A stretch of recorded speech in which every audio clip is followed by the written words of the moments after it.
to a special 2024 Outlook edition of SB Talks. I am joined as ever by our CIO Nick Ryder to discuss key themes for next year, including geopolitics, inflation, US election, and more. Welcome, Nick. Thank you, Vinny. 2023, a better year for markets than consensus estimates 12 months ago. Hard landing, soft landing, no landing? How do you best describe 2023? Yeah, I'd probably put it in the no landing camp. I think growth's probably going to come in just a tad softer than 2022. So really, we haven't seen a massive slowdown in growth. And, in some regions like the US, growth has continued to be reasonably strong. So the third quarter growth there was 5.2% annualized, which is, really, really strong. Obviously, it's just one quarter, but it shows that the economy has been resilient in most places. I guess that's probably the most overused word to describe 2023 is resilience. But almost an expectation of a hard landing or some sort of landing that hasn't yet arrived. Yeah, two main themes dominated over 2023. One is generative AI, and we'll talk more to that later on. The other is the rise and late year fall in long-term bond yields. Yeah, it's been a very volatile year for bond yields. We've had a huge sort of round trip. So they sort of started the year actually close to where they are today. Then we got a rise in bond yields kind of ahead of the collapse of SVB, and then a sharp fall as people were worried about another financial crisis. And then from April on through to kind of October, mid-October, we saw a sharp rise in bond yields. The US 10-year went from about 3.3 to about 5%. Yep, back to pre-GFC levels. And now we're back down to 3.9, which is pretty close to where we actually started the year. It's hard to believe. Been a roller coaster ride for bond yields, and that's also flowed through to other asset classes. Okay, well, 2023, that's in the rearview mirror. We're now looking into 2024, and I want to first off say thank you for your investment outlook report for 2024. For any of our listeners that have not had an opportunity to pick that one up yet, it is an extensive read, but well broken down and very digestible. So I highly recommend it, and we'll share that with you all again with this pod. Key themes for 2024, only one place to start. Inflation. Has the world won the battle? Yeah, I think Team Transitory are looking pretty good at the moment now. You might remember. After being admonished for so long, Team Transitory's back. Okay. Yeah, I think so. It depends on how long you define transitory to be. If you define it to be a couple of years, then I think they were right. We have seen a lot of the major drivers of inflation, from supply chain issues, the surge in demand for services post-lockdown, the impact of the Ukraine conflict on commodity and energy prices. A lot of those things have really dissipated now. So, we've seen sharp falls in inflation over the last few months. The 3-month and 6-month annualized rates are actually tracking kind of close to 2% in Europe and the US. And the US. Australia, a slightly more complicated picture? Yeah, I think the inflation picture here is a little different, and that's certainly something the RBA keeps talking about. They do talk about domestic-driven demand, spending on hairdressers and dentists and services like that. So that is something certainly to watch as we roll into early 2024. Now, very close correlation between the battle with inflation and the economic growth outlook. Different commentators with different views. Reading your investment outlook report, I did note that you see a global recession as a low probability. Yeah, it's still, like in any year, it's generally there's a recession kind of once every 7 years, so you kind of put it at like 15% in any given year. So I wouldn't say it's that low. I'd probably put it in, around the 30% chance. I think there's still some residual risk that the lagged impact of higher interest rates haven't necessarily fully flowed through. That pent-up savings we've discussed so often, if that were to run out, and there is a chance that consumers hit a brick wall and businesses start to cut staff, whereas they've been hoarding staff. So I think there's still some risks, but I think it's still a low chance, and particularly if we start to get rate cuts from the middle of next year in the US. And I think if we go back to that old hard landing, soft landing, the risk of a very hard landing, deep recession, big job cuts, that's much lower probability now than probably 12, 18 months ago. Yeah, absolutely. And I think, also, you look at whether there's any financial imbalances, we've seen a lot of repricing, there's a lot of de-gearing. Businesses have actually been trying to pay down debt into a higher interest rate environment. So I think the backdrop is actually still pretty sound.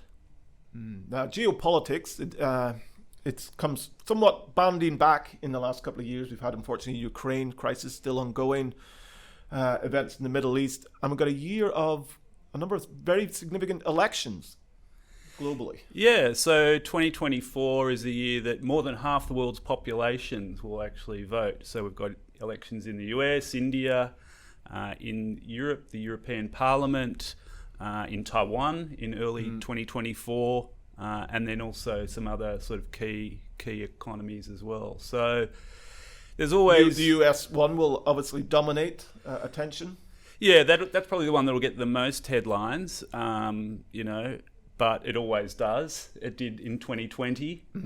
So I think it certainly is going to grab a lot of the headlines, but not necessarily that market moving. It's interesting, actually. I was reading some research recently that suggests that in the third year of a presidential term, so that would be the fourth year, right?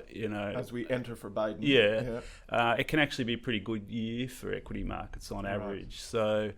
So generally, what happens is you get a little bit of volatility if it's a closely fought election, the uncertainty, and then equities kind of rally after that, and we have seen that.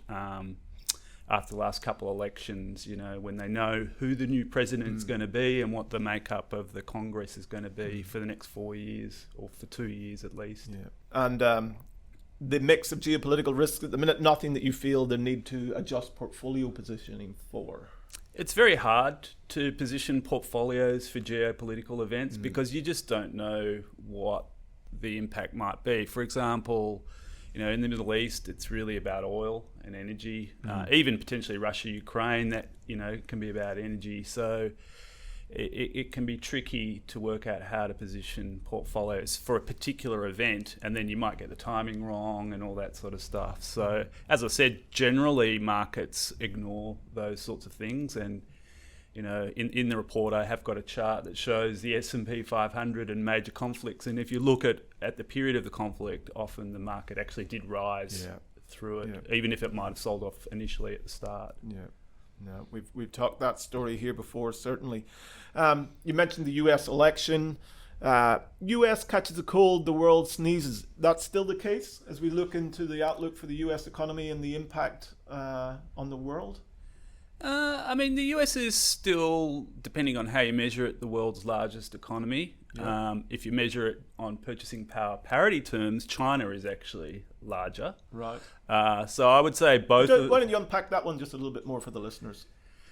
So when you compare economies, obviously you have to take into account the exchange rate. Yeah. So if you use the current exchange rate, the US, given how strong the US dollar is at the moment, is the larger economy, and China has a fairly weak currency.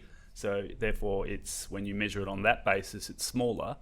But the OECD uses what they call purchasing power parity to derive what they think it should be the exchange rate based on spending power.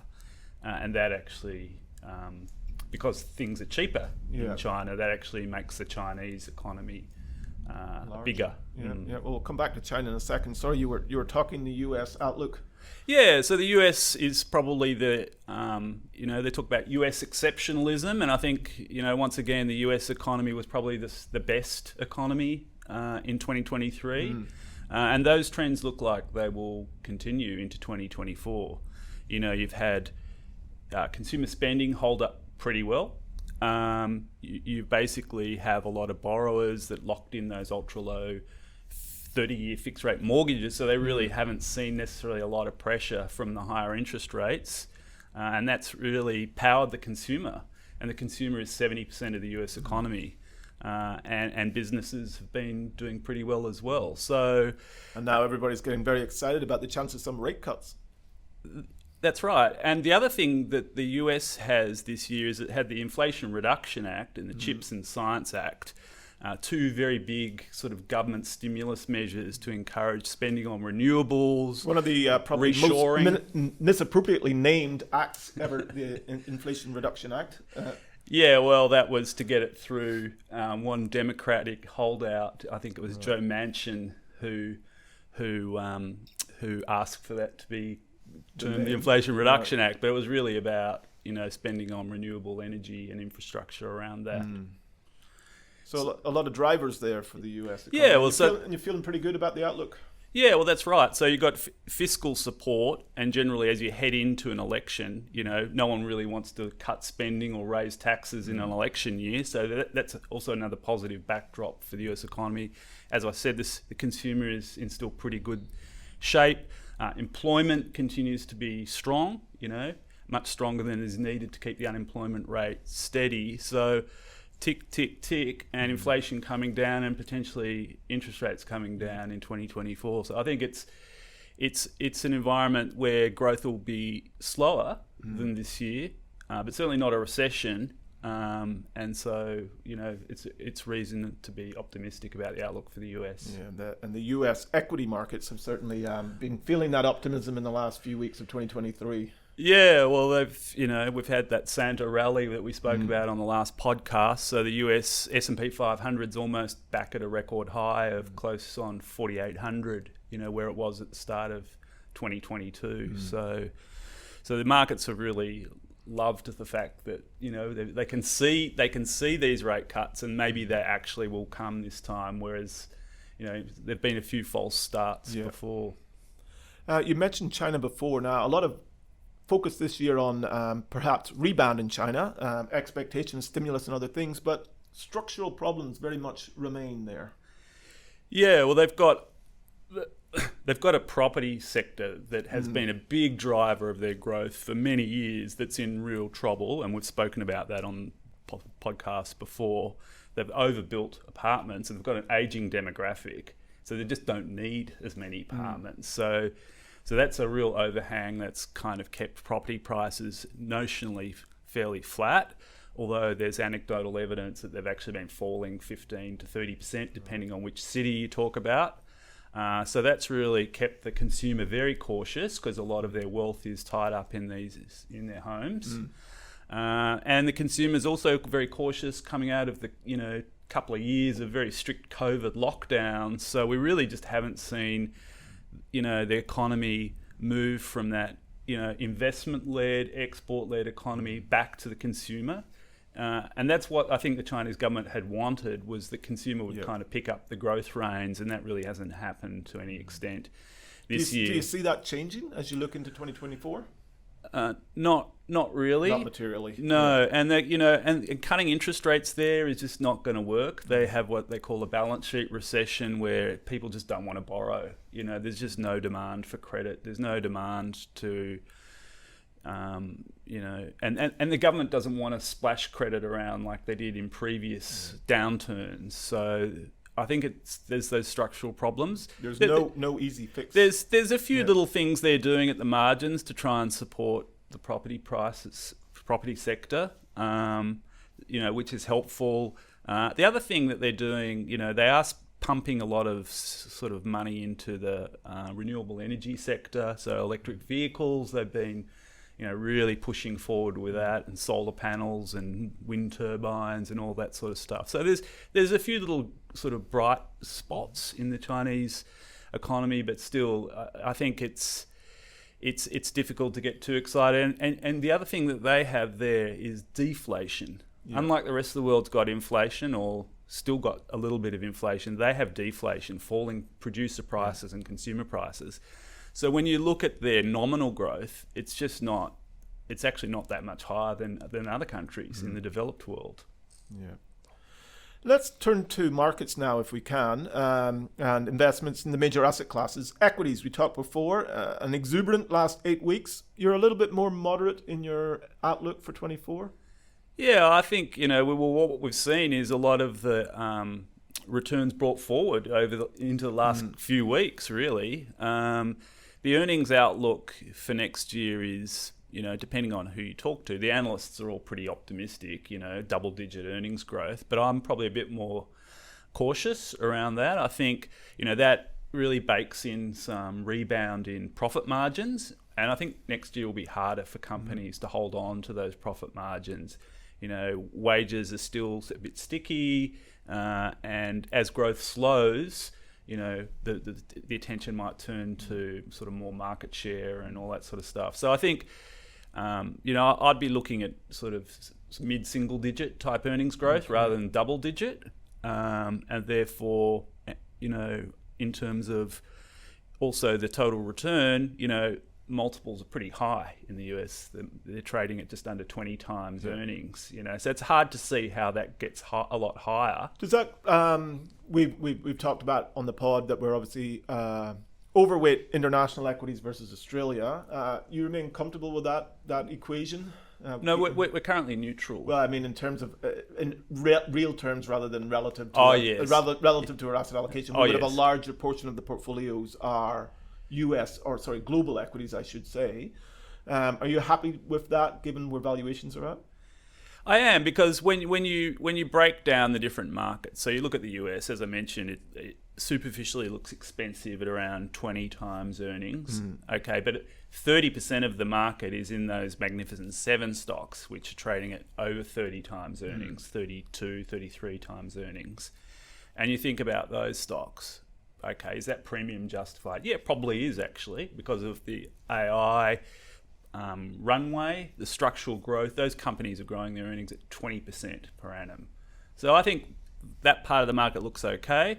And then the non-Magnificent Seven, so the other 493 companies in the S&P 500, that they're only trading about 17 times earnings. And that's kind of pretty much in line with the long-term average. So when you kind of break the market down into different segments and look at each of those segments and say, does that look expensive or does that look cheap?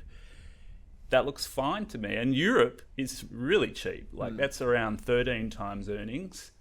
And Australia is about 15, kind of in the middle between the US and Europe. So, I think the markets overall look okay.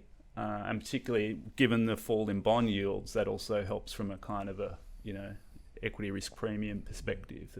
So you're happy to maintain your allocations even with the exuberance we've had? Yeah. But I wouldn't be looking to add a lot to equities based on where we are and based on maybe a bit more cautious outlook for earnings in the year ahead. Understood. Now, you touched on before their bond yields. Property and real assets, some negative headwinds for them over the last 18 months as those yields came up. Now they begin to peak and possibly decline. Does that make that space more attractive for you?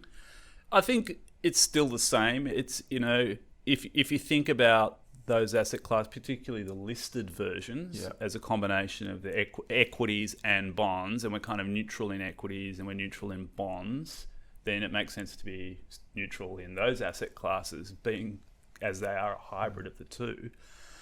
Certainly, there's still some headwinds in parts of those markets. Obviously, we've spoken about office properties, and I think that's still a problematic area.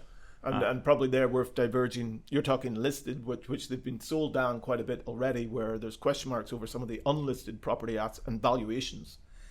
Yeah. I think once again, it's a bifurcated market. In office, like stuff that's brand new, state-of-the-art offices A-grade buildings is still, commanding high rents and high occupancy.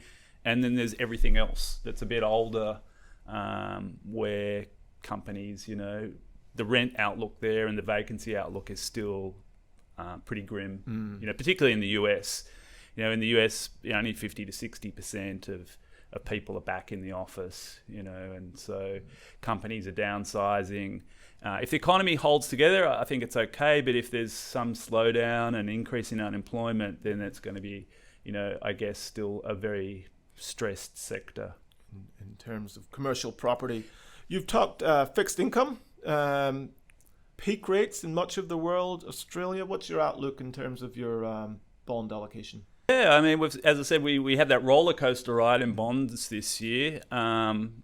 happy to be neutral. I do think markets have probably got a bit ahead of themselves in pricing in 6 interest rate cuts in the US next year, starting in sort of March, April. Yeah, it does seem a bit much. Yeah. And the same in the Eurozone, right. And 2 rate cuts in Australia next year. So I think that's probably too much, and as we'll probably see some of that reverse as we roll into the new year, and maybe those yields back up a little bit. But overall, I'm more optimistic on bonds. I think, once we've seen the peak in the cash rate, and I'm pretty confident we're there. Domestically? Maybe not domestically, but certainly in the US and Europe, I'm confident we're there. We've had the Fed dot plots, which is the median Fed committee member, suggests that there's going to be 3 rate cuts next year. And with inflation coming down, they can justify cutting rates, but maybe not as soon as March or April, and maybe not 6 rate cuts, maybe a smaller number. So I think, we've had some Fed speakers out in recent days kind of confirming that cooling expectations. Absolutely. And of course, people talk about this last mile of inflation. They're just squeezing that last bit. So inflation's probably going to come down because there's goods deflation. So the price of goods is still falling, and that's masking that still sticky services inflation, which a lot of central banks are talking about. Are still focused on. So the RBA. The Fed talks about this super core measure that excludes housing but is focused on core services, and the same in Australia. So I think we still have to worry that squeezing that last bit out of the inflation picture will be a bit more challenging and may require rates to stay higher for longer. Oh, look, it's certainly been an interesting year. They all are, but I want to thank you very much for your contribution this year, Nick, and thank you to all our listeners for your support. I want to wish you all a very happy new year. Take care, and we'll speak to you in 2024.